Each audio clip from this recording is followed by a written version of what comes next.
Olá pessoal, sejam bem-vindos a mais uma aula de Fisicoquímica. Vamos dar prosseguimento no conteúdo e hoje apresentando para vocês as equações fundamentais da termodinâmica, ok?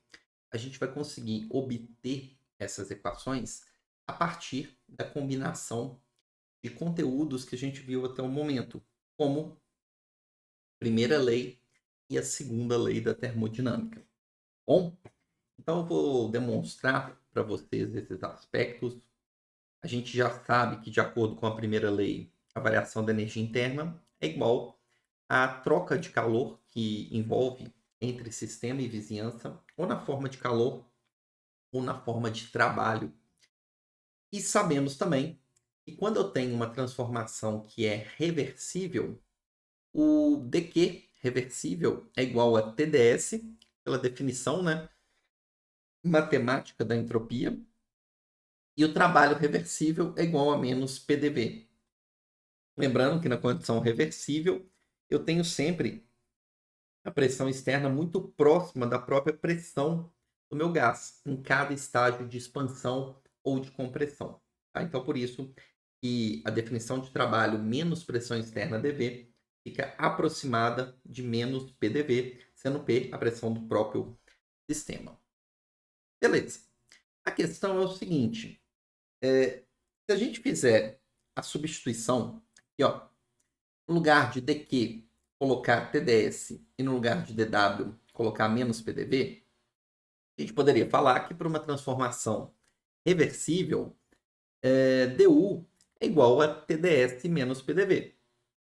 Só que você poderia estar me perguntando o seguinte, Bruno, concordo com você, concordo com essa inferência que você fez, mas isso só vai ser válido se a minha transformação for reversível, correto? E eu respondo para vocês o seguinte, gente. Não, essa equação aqui é uma equação fundamental geral da termodinâmica. Sabe por quê? Porque a gente tem que lembrar sempre que dU, a variação da energia interna, é uma diferencial exata. A energia interna é uma função de estado. Ou seja, se você está partindo do mesmo estado inicial e indo para o mesmo estado final, não importa se a sua transformação é reversível ou irreversível. A variação de energia interna tem que ser exatamente a mesma. Então, aquela relação que a gente acabou de mostrar, dU igual a TdS menos PDV, ela tem que valer para a condição de reversibilidade e para a condição de irreversibilidade. Ela tem que ser uma expressão geral, é a nossa primeira equação fundamental da termodinâmica. Repare aqui o seguinte, dU é igual a dq mais dW. Uma condição reversível, eu poderia falar que dU é igual a TdS menos PDV. Porém, como dU é uma função de estado, desde que o estado inicial e final sejam os mesmos, eu posso calcular a variação de energia interna dessa maneira aqui e inferir que isso ocorre do mesmo modo que a mesma variação de energia interna para um processo não reversível. Afinal de contas, se eu tiver um processo aqui, o termo TdS, de fato, ele é superior ao termo dq. No processo reversível, eu tenho mais energia envolvida e aproveitada na forma de calor do que no processo não reversível. Mas, de tal modo, o trabalho reversível também ele é maior do que o trabalho não reversível. Então, repare o seguinte, embora o termo TdS seja maior do que dq, o termo menos PDV também é maior do que o dW. E aí, a soma dos dois, que vai corresponder à variação da energia interna, se mantém idêntica se você calcular num processo não reversível ou num processo reversível. Essa, então, é a nossa primeira equação fundamental da termodinâmica. E a partir dela, nós vamos encontrar mais três relações. Uma equação fundamental da termodinâmica também para a propriedade, para o parâmetro entalpia e para as duas energias que nós vimos nas últimas aulas. A energia de Helmholtz e a energia de Gibbs. Tá? Então, a partir da equação fundamental dU igual a TdS menos PDV, eu vou conseguir expressar aqui para vocês e encontrar outras três relações fundamentais da termodinâmica que também serão válidas independente se o processo é ou não reversível. Afinal de contas, entalpia, energia de Helmholtz e energia de Gibbs também são funções de estado, ou seja, só depende do ponto inicial e do ponto final. Condição do sistema no início, condição do sistema no fim, independente de como aconteceu a transformação. Beleza? Então vamos calcular aqui, ó, vou mostrar aqui para vocês. Vamos demonstrar mais três funções, três parâmetros aqui das equações fundamentais da termodinâmica. Vamos pegar aqui a entalpia, que por definição é U mais PV. Ok? Eu quero calcular a variação de entalpia. Então, a variação de entalpia vai ser a variação de energia interna dU mais a derivada do produto PV. Como é que eu faço isso aqui? Primeiro, P vezes a derivada do segundo dV mais segundo V vezes a derivada do primeiro dP. Ok? Agora, olha só, pessoal, o que é dU? Qual que é a equação fundamental da termodinâmica para a energia interna? Deixa eu colocar aqui para vocês novamente, ó. dU é o quê? Olha ali. TdS menos PdV. Então tá bom. Então dH, no lugar de dU, eu posso colocar o quê? TdS menos PdV. Mais PdV mais VdP. Vou redar aqui para ficar nítido. Posso simplificar os termos menos PDV com mais PDV, e aí eu vou obter que DH é igual a TdS mais VdP. Essa é a nossa segunda equação fundamental da termodinâmica, ok? Fazendo a derivada, eu vejo que eu vou simplificar esses termos menos PDV mais PDV, né? Após a substituição da equação fundamental da termodinâmica para energia interna. Aí eu obtenho que dH é igual a TdS mais VdP. Tudo bem? Vamos demonstrar as próximas. Vamos lá? Vamos agora para a energia de Helmholtz. Por definição, a energia de Helmholtz é igual a energia interna menos o produto PS. Eu quero descobrir como que varia a energia de Helmholtz. Então, dA vai ser igual a dU. Vou colocar aqui de outra cor.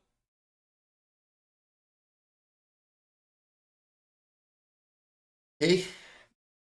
Menos a derivada do produto. Primeiro, T. Derivada do segundo, ds. Segundo, S. Derivada do primeiro, dt. No lugar de du, eu posso substituir pela equação fundamental da termodinâmica, não posso?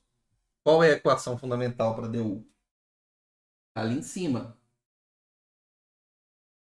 du é igual a TdS menos PDV. Menos TdS menos SDT. O termo TdS eu simplifico com menos TdS, obtenho a terceira equação fundamental da termodinâmica, TA é igual a menos PDV menos SDT.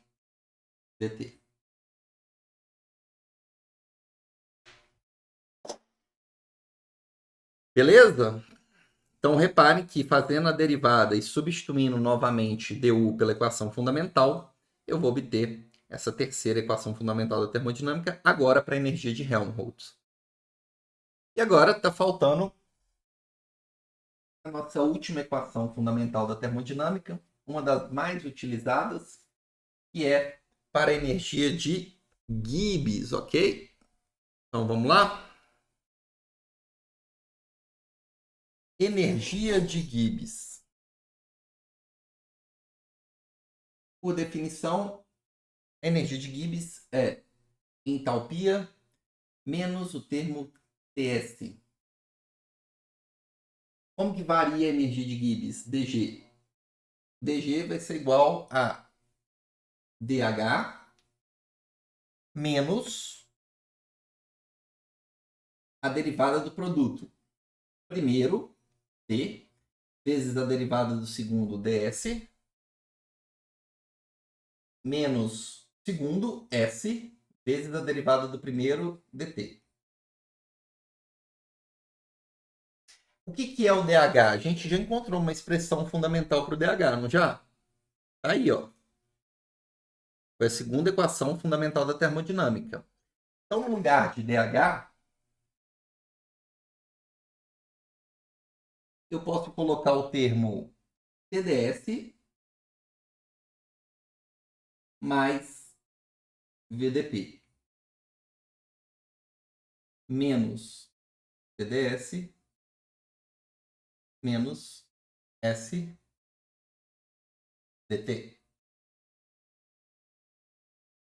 Eu posso simplificar o termo TdS com menos TdS, eu vou obter a nossa última expressão fundamental da termodinâmica. Dg é igual a menos S dt mais VDP.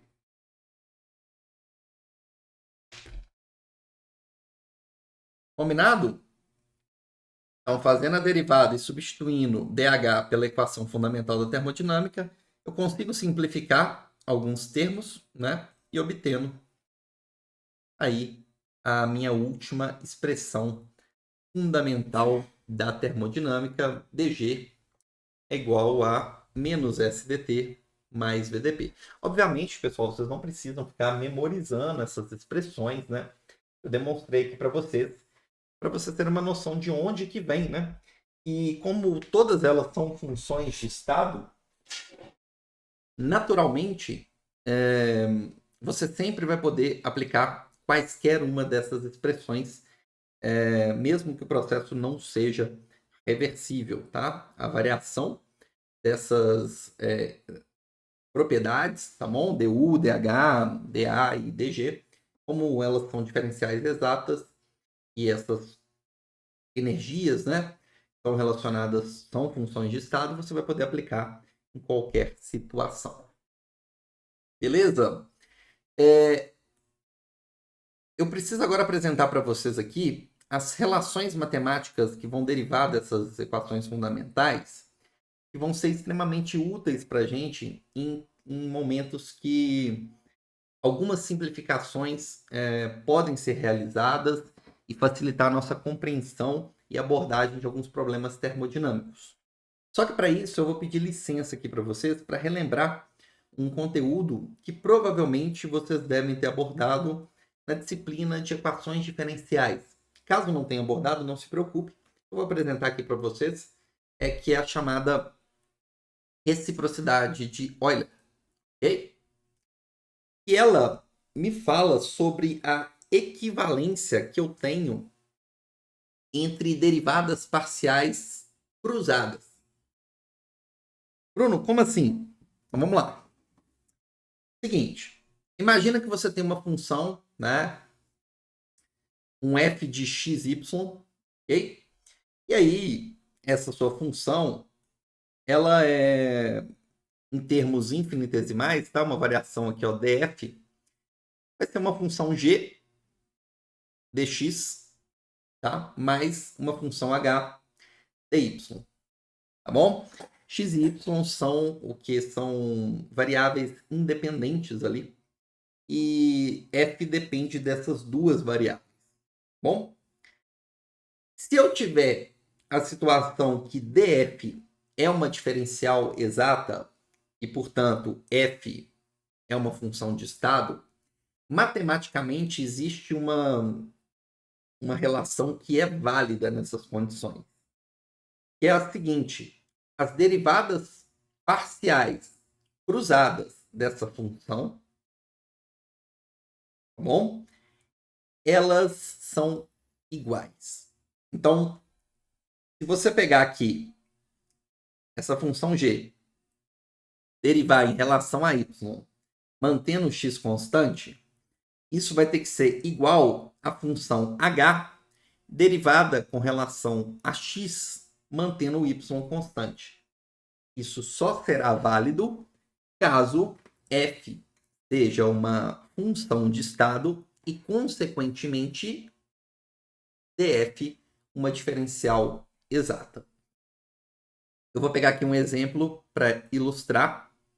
Então, imagina aqui que a gente tem essa função aqui, ó, df.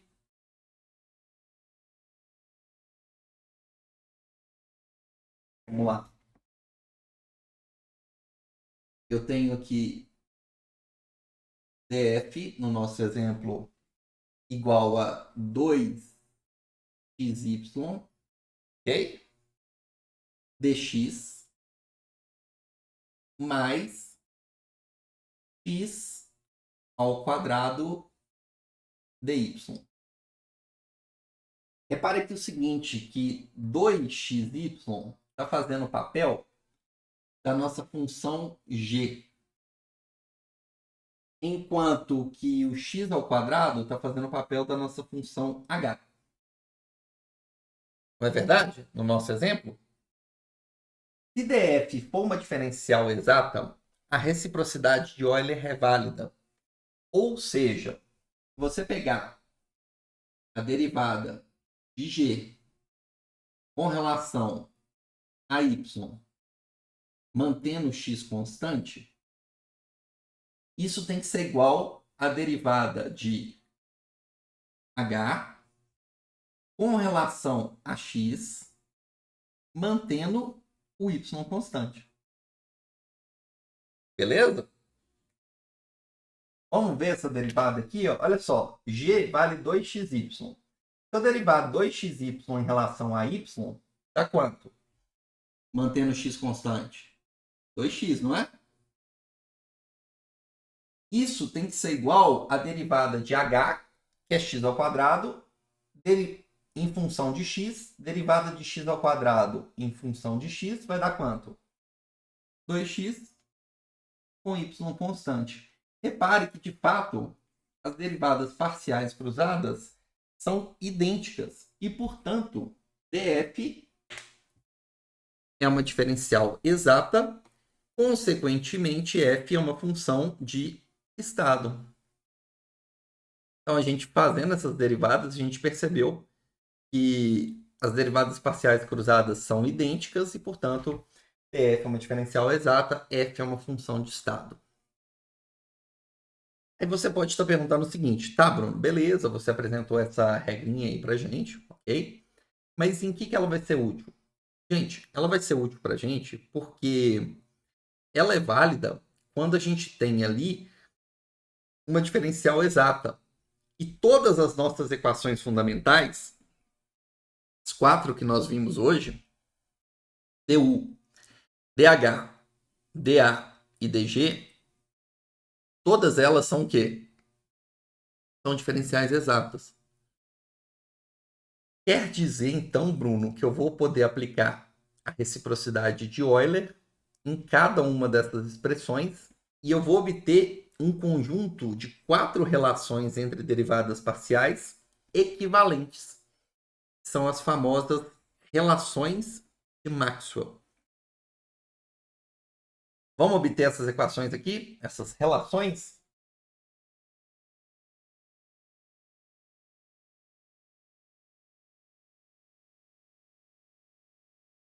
Primeira equação fundamental da termodinâmica. Du é igual a TdS menos PDV. du é uma função de estado. É uma diferencial exata e, consequentemente, u é uma função de estado. Portanto, olha só. A derivada de t em relação a v, mantendo a entropia constante, tem que ser igual a menos a derivada de p em relação à entropia, mantendo o volume constante. Essa é a primeira equação fundamental. Viram? E eu vou poder utilizar raciocínio análogo em todos os demais. Vamos fazer aqui? Olha só.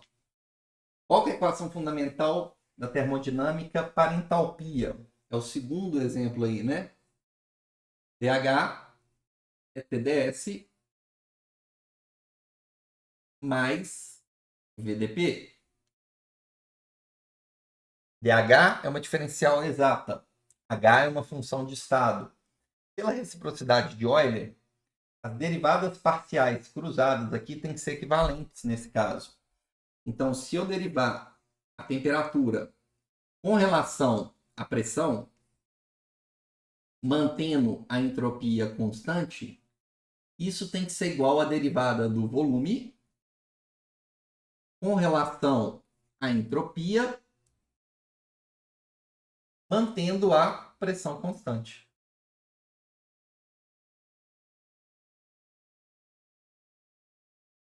Beleza?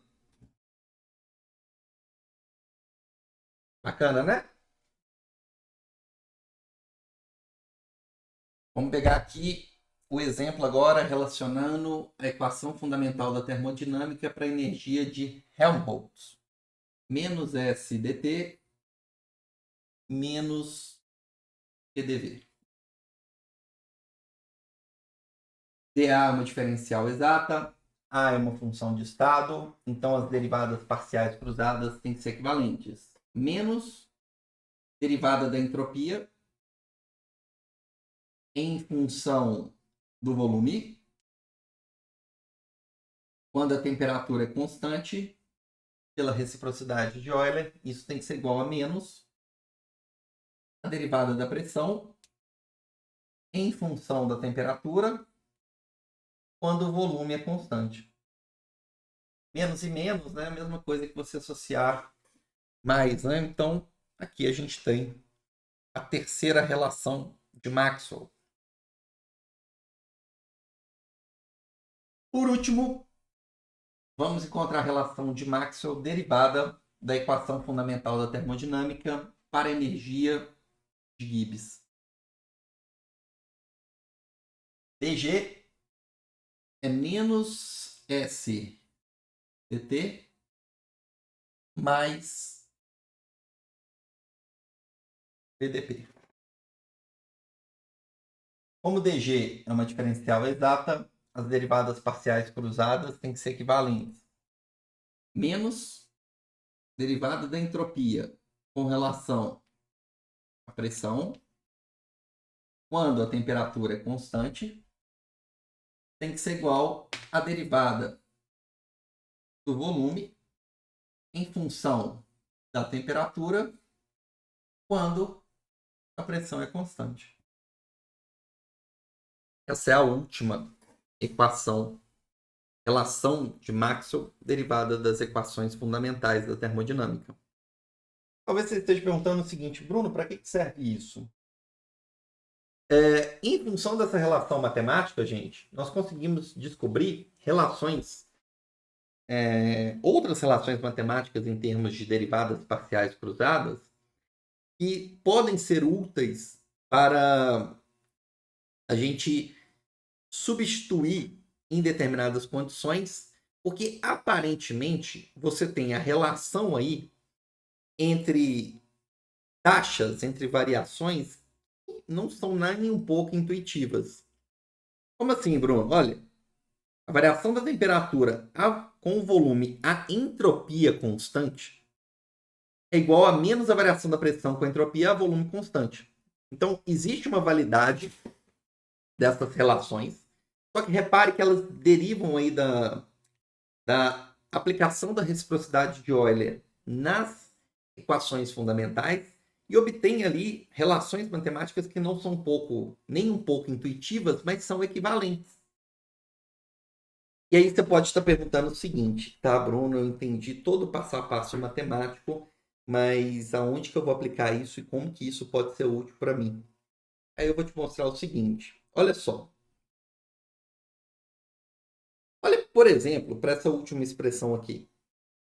Imagina que você precisasse, para algum problema termodinâmico, calcular essa primeira derivada parcial aqui. A variação de entropia com a pressão de modo isotérmico. Repare que calcular a variação da entropia com a pressão não é algo tão simples, não é nada trivial. Porém, pela relação de Maxwell, felizmente, essa derivada parcial é equivalente a uma outra que é muito fácil de você obter no laboratório. Como assim? Olha, menos a variação da entropia com a pressão à temperatura constante, isso equivale o quê? Isso é exatamente igual à variação do volume com a temperatura à pressão constante. Ou seja, se você aquecer o seu material, o seu gás, uma barra metálica e tudo, medindo a dilatação, medindo a variação do volume por grau de elevação de agitação molecular, temperatura, essa relação, simples de ser medida no laboratório, vai ser exatamente igual a uma outra que você teria dificuldade de conseguir, que é como que a entropia varia com a pressão de modo isotérmico. Então, muitas vezes a gente vai conseguir utilizar essas relações de Maxwell e substituir, devido a essa equivalência, simplificando a nossa vida, tá bom? Deixa eu mostrar aqui para vocês um exemplo mais prático. Talvez vocês estejam lembrados desse experimento de Joule, que a gente trabalhou lá no capítulo 2. Naquele experimento de Joule, a gente queria medir a variação da energia interna com o volume de modo isotérmico. Ok? E como é que consistia o experimento? Eu tinha um gás confinado, alta pressão, do outro lado eu tinha um compartimento evacuado, ou seja, sem matéria, e o Joule imergiu esse aparato em um tanque com uma elevada capacidade térmica. Ele abriu a válvula central e o gás naturalmente escoou da esquerda para a direita. Em função da capacidade térmica elevada, inclusive o Joule não conseguiu verificar nenhuma variação de temperatura. E o que levou ele a concluir erroneamente, né, que a variação da energia interna com o volume, a temperatura constante, é nula. Só que a gente viu, né, que isso só tem validade se eu estiver trabalhando de fato com gases idealizados. Vamos lá. Agora a gente tem condição de tratar esse mesmo problema sob uma ótica e aplicação da equação fundamental. Se eu quiser calcular a variação da energia interna, dU, a gente pode utilizar a equação fundamental da termodinâmica, que a gente viu na aula de hoje. TdS menos PdV. Como eu quero saber como que o dU varia com dV, eu vou dividir todos os membros dessa igualdade por dV. Aí eu vou obter o quê? dU dV, a temperatura constante, é igual a T ds dividido por dV, a temperatura constante, menos PdV dividido por dV, o dV simplifica, então fica menos P. Isso aqui é o que a gente queria calcular, não é? Repare que eu consigo calcular a partir dessa derivada parcial da variação de entropia com o volume de modo isotérmico. Não é muito fácil calcular essa derivada parcial. Porém, ela é exatamente uma das relações de Maxwell. Como assim, Bruno? A variação da entropia com o volume, a temperatura constante, é exatamente igual à variação da pressão com a temperatura a volume constante. Aqui, ó, nossa terceira relação de Maxwell. Então, no lugar dessa equação aqui, dessa derivada parcial complexa, eu posso substituir por del P del T a V constante. Ok?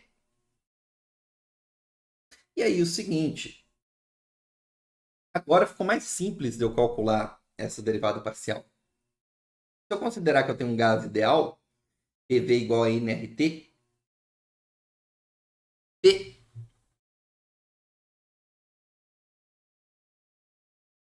é igual a nRT sobre V. O que é del P, del T a volume constante? Se eu derivar P em função da temperatura, mantendo o volume constante, a resposta disso aqui é tudo que está multiplicando a temperatura. É N, R sobre V. É o que está aqui embaixo.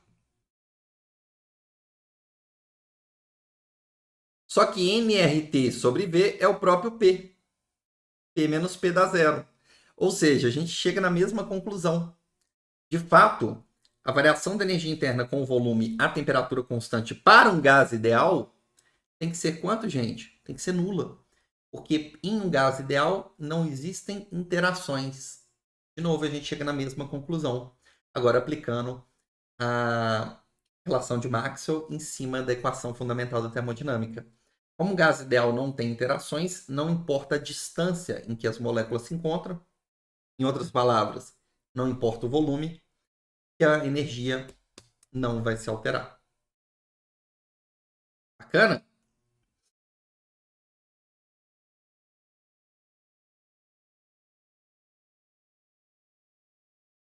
Ah, Bruno, e se o gás não fosse ideal, se eu fosse um gás de Van der Waals? Ia mudar muita coisa? Não, gente.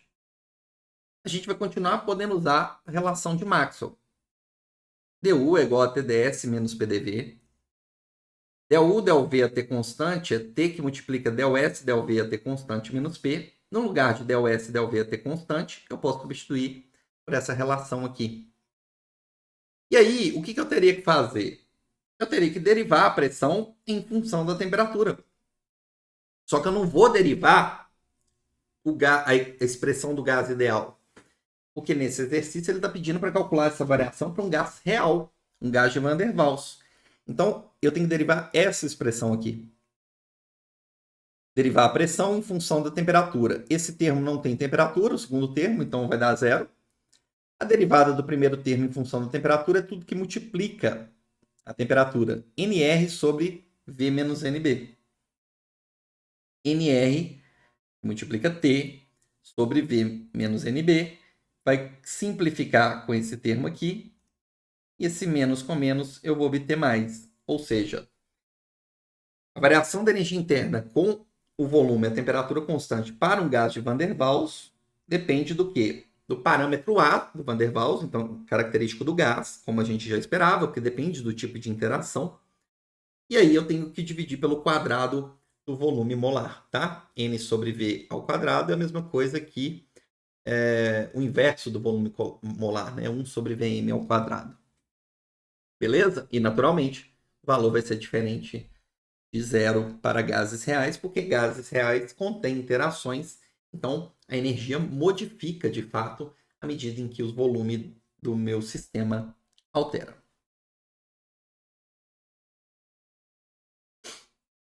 Tudo bem, pessoal? Então vamos continuar aqui o nosso conteúdo.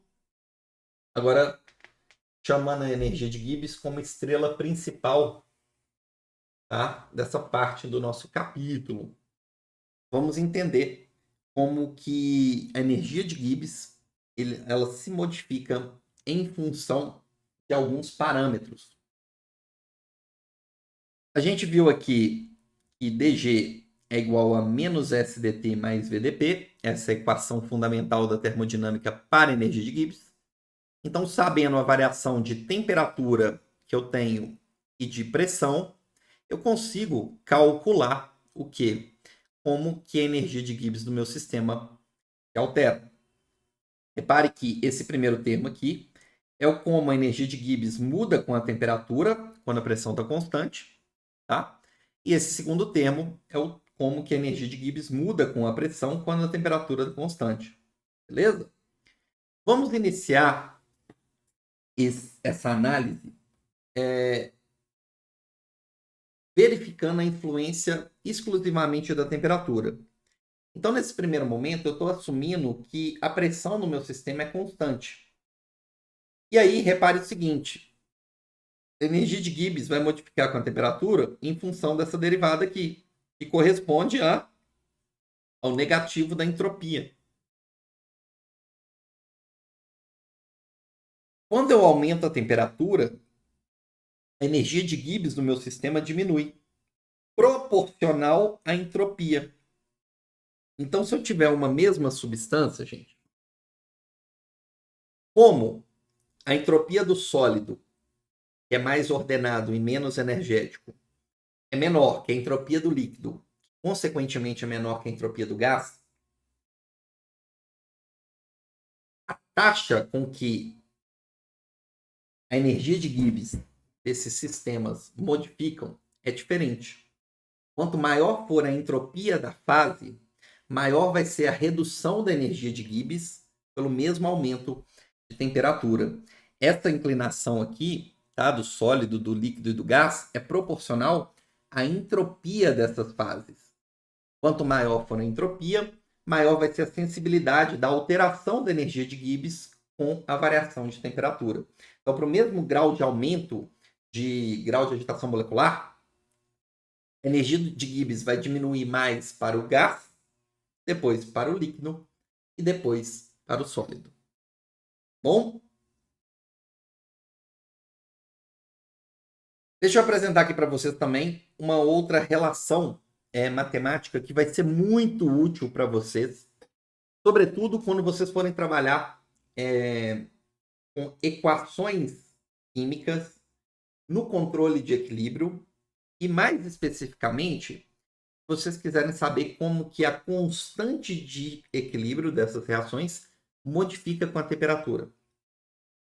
Talvez na Fisicoquímica 1 seja um assunto que a gente não aborde com tanta profundidade, mas certamente na Fisicoquímica 2, quando a gente estiver estudando o equilíbrio químico de reações, a gente vai se deparar com essa equação de Gibbs-Helmholtz, que eu vou demonstrar aqui para vocês.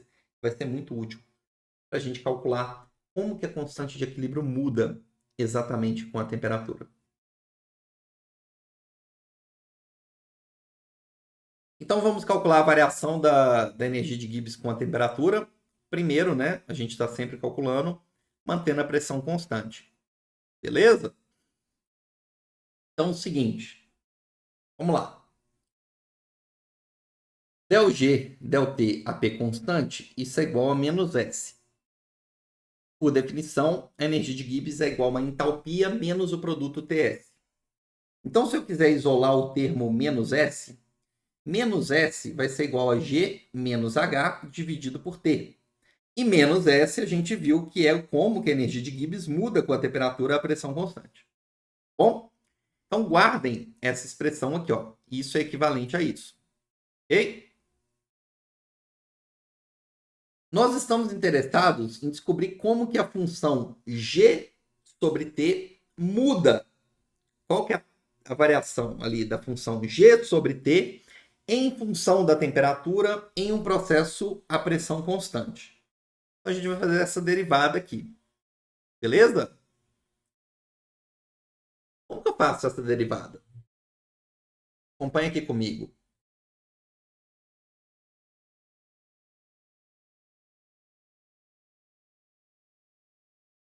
O que eu quero derivar, Bruno, mesmo?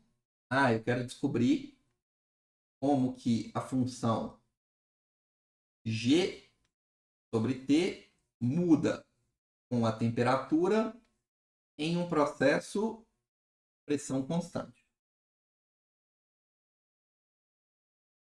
Olha só, eu quero derivar G dividido por T, beleza? Vocês concordam que G dividido por T, isso é igual a G que multiplica 1 sobre T? Ou seja, na hora que eu estiver derivando G sobre T, é a mesma coisa que derivar esse produto aqui, ó.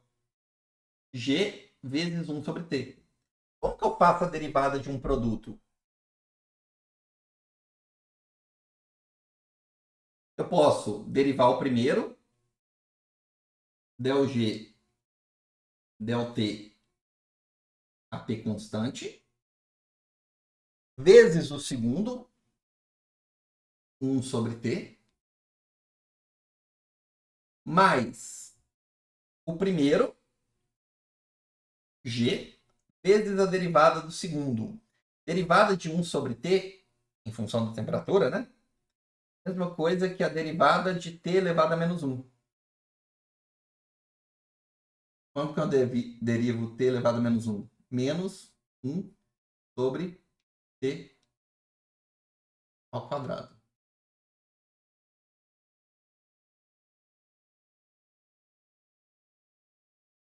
Opa! E, beleza?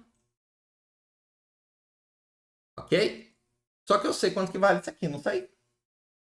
Del G, del T, AP constante, a gente sabe que vale o quê? G menos H sobre T. Então, no lugar disso aqui, eu estou colocando G menos H sobre T. T que multiplica T, o denominador fica T ao quadrado. E aí eu vou ter o quê? G menos H menos G sobre T ao quadrado. O G simplifica com G. E eu obtenho que essa derivada aqui, ó, da energia de Gibbs com a temperatura em função da temperatura depende da entalpia do meu processo dividido pela temperatura ao quadrado. Se eu tiver ali com, em termos da variação da energia de Gibbs, a variação da energia de Gibbs em função da temperatura vai depender da variação de entalpia. Então, se eu conhecer a variação de entalpia de um processo físico ou de uma reação química, eu sei calcular como que a energia de Gibbs muda com a sua temperatura, tá? Então, com isso, eu demonstrei para vocês aí essa que é a famosa equação de Gibbs-Helmholtz. Não precisem ficar preocupados ainda em com as aplicações. Essas aplicações elas vão acontecer muito mais quando a gente estiver trabalhando com equilíbrio químico. Mas como a gente está estudando a propriedade da energia de Gibbs em função da temperatura, eu estou aproveitando aqui para demonstrar para vocês essa expressão também, que é uma expressão que vai ser extremamente útil para a gente no futuro próximo. Aí, tá bom? Já variamos aí, entendemos como a energia de Gibbs muda com a temperatura, quando a pressão é constante. Agora está na hora de fazer o oposto, de entender como que a energia de Gibbs muda com a pressão quando a temperatura for constante. Então, na equação fundamental da termodinâmica, esse termo aqui, dt, ele vai ser igual a zero. Tudo bem? E aí, nesse caso, a energia de Gibbs ela vai aumentar com o aumento da pressão proporcional ao volume. O volume que vai me dar a taxa de aumento da energia de Gibbs com o aumento de pressão, quando a temperatura for constante. E aí, naturalmente, para a maior parte das substâncias, né, a gente tem algumas exceções que a gente vai ver, mas a maior parte das substâncias, o volume da fase sólida é inferior ao volume da fase líquida, que é inferior, bem inferior ao volume do gás.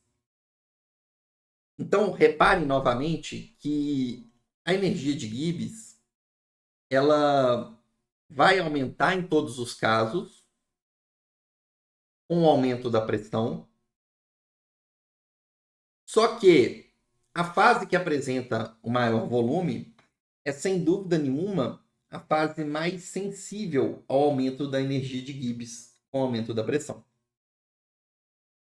Tá bom? Então, o volume, a energia de Gibbs vai aumentar mais para a fase gasosa do que para a fase líquida, do que para a fase sólida. Lembrando que nesse caso eu estou considerando aí um líquido ter um volume superior ao volume de um sólido, bom? Que a maior parte das substâncias tem esse comportamento. Talvez tenha alguma coisa aí te incomodando um pouco que eu queria discutir com você, que é a razão pelo fato de que, repare que o comportamento, a variação da energia de Gibbs com a pressão para o líquido e para o sólido, você tem uma relação aproximadamente linear, enquanto que para o gás, não. E por que isso acontece, hein, Bruno? Vamos lá, gente, ó. Quando eu tenho aqui a energia de Gibbs com a pressão,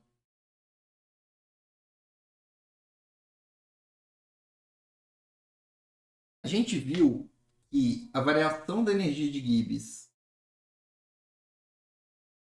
com a pressão, ok? A temperatura constante, isso é igual ao volume. Quanto maior for o volume, maior vai ser a inclinação. Por isso que para a maior parte das substâncias, eu tenho aqui, por exemplo, a fase sólida e com uma maior inclinação, né, eu tenho, por exemplo, a fase líquida. Porque o volume do líquido para a maior parte das substâncias é maior do que o volume do sólido. Só que repare que essa taxa de variação ela é praticamente constante, é igual ao volume, para o sólido e para o líquido. Por que isso acontece? É porque quando eu tenho um sólido e um líquido, e você aumenta a pressão, você comprime essa fase, o volume permanece inalterado, ou praticamente inalterado. Porque a fase líquida e a fase sólida são fases que são praticamente o quê? Incompressíveis.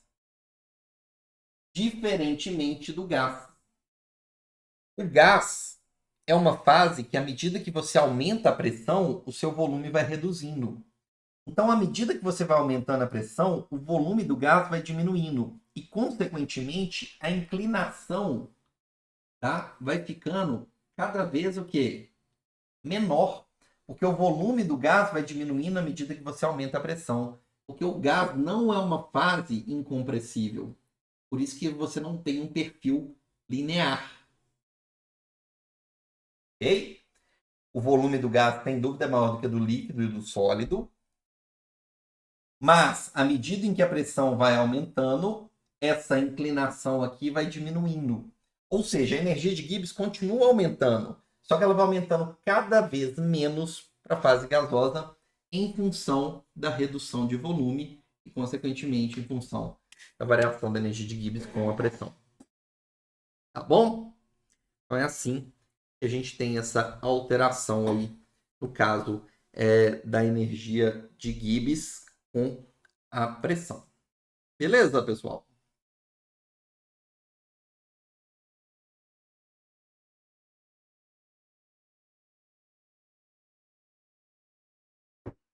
Se a gente quiser calcular a variação da energia de Gibbs com o aumento da pressão à temperatura constante, esses termos que envolvem a temperatura podem ser simplificados, dt vale zero, dg vai ser igual a vdp.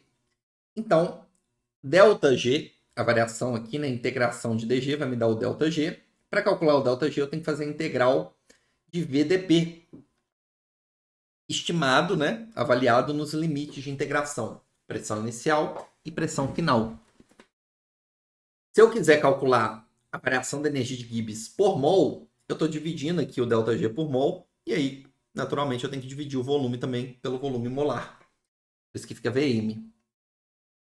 Se eu tiver uma fase condensada como um líquido ou um sólido, eu posso assumir que o volume molar não muda muito com a variação de pressão e, portanto, eu posso tirar da integral. E aí, a integral de ΔG molar vai ser o volume molar vezes dP. A integral de dP é ΔP. PF menos PI. Né? E aí, né, nas condições assim normais de laboratório, geralmente essas modificações de pressão, esse termo aí, é muito pequeno, de tal modo que a multiplicação com o volume molar vai me dar uma variação da energia de Gibbs praticamente desprezível, tá? De modo geral, a gente considera, né, que a variação energia de Gibbs de sólidos e de líquidos praticamente não muda quando a gente altera a pressão, tá? O volume real e o volume a gente está assumindo, né, que não tem uma alteração de volume muito significativa e de fato a gente não tem. Então, calcular variação de energia de Gibbs dessa maneira para fases condensadas não costuma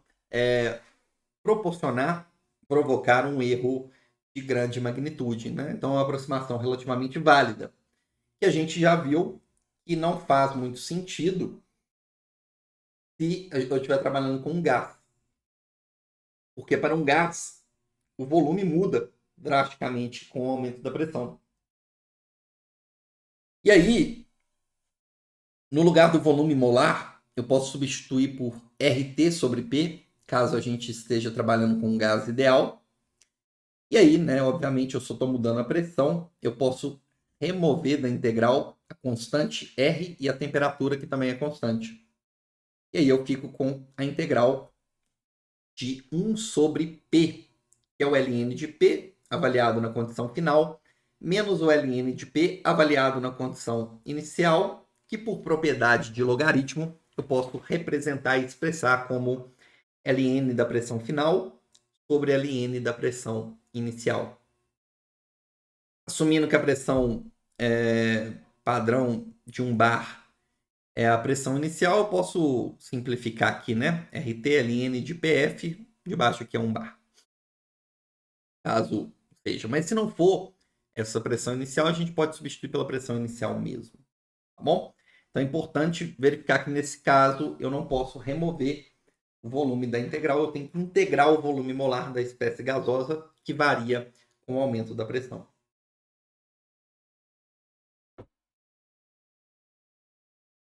Para a gente encerrar, vamos aqui calcular a variação da energia de Gibbs por mol, molar, quando a pressão de um sistema dobra de 1 bar para 2 bar. Para dois sistemas, tá bom? A variação de pressão vai ser a mesma, mas uma a gente vai fazer para o gelo, que está a menos 10 graus, com a massa específica, com uma densidade de 917 quilos por metro cúbico. Depois a gente vai fazer para o vapor de água a 25 graus. Mesma variação de pressão, tá bom? Primeiro, para o gelo, eu posso remover, como eu estou trabalhando com uma fase sólida, eu posso remover o volume molar. Vou fazer a integral aqui, então, de volume molar que multiplica a integral de dP, que é P, ou seja, o ΔG vai ser o volume molar vezes o ΔP. No lugar do volume molar, eu estou substituindo pela massa molar dividido pela densidade. Bruno, de onde você tirou isso? Gente, o volume molar é exatamente isso.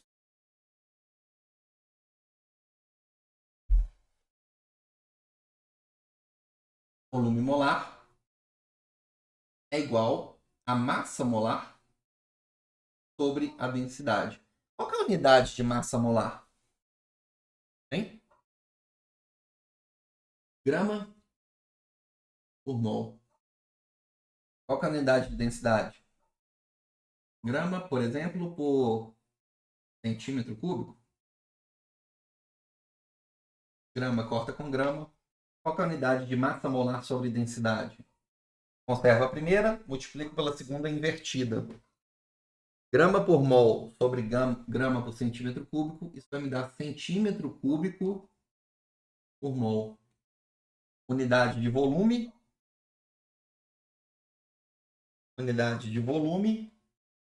dividido por unidade de quantidade de matéria. Volume sobre. Beleza?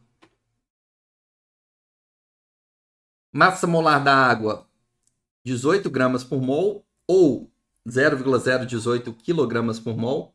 Transformei por quilograma porque a densidade foi dada em quilograma também, por metro cúbico. Então já fica mais fácil para eu simplificar o quilograma e obter a minha resposta também em metro cúbico, tá? Porque metro cúbico vezes Pascal vai me dar em unidade de energia, que é Joule. A variação de pressão 2 menos 1 é 1 bar.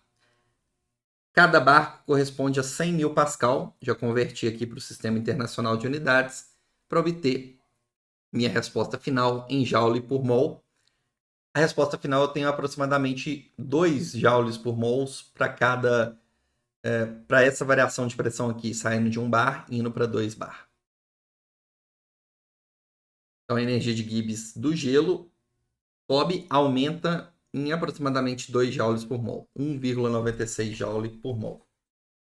Para a mesma variação de pressão, ou seja, saindo de 1 para 2 bar, para quanto que vai aumentar a energia de Gibbs do vapor de água a 25 graus? No caso do vapor de água, eu não posso remover o volume molar da integral, eu tenho que integrar, eu vou assumir que o vapor de água tem um comportamento idealizado, então vai ficar volume molar igual a RT sobre P, o R e o T eu tiro na integral, fico com Ln da pressão final, 2 bar, sobre a pressão inicial, pressão padrão de 1 bar.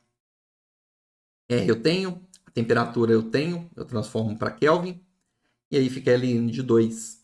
E aí repare o seguinte, ó, para a mesma variação de pressão, olha como que a fase gasosa, a fase vapor é muito mais sensível à alteração da energia de Gibbs. O vapor, ele aumenta quase que 10 vezes mais a energia comparada à fase sólida para a mesma modificação de pressão. Quando a pressão sai de 1 bar e vai para 2 para o sólido, a energia de Gibbs aumenta em 2 joules para cada mol. Quando a pressão sai de 1 bar e vai para 2 bar no vapor de água a 25 graus, a energia de Gibbs aumenta de 1.717 joules por mol. Tá?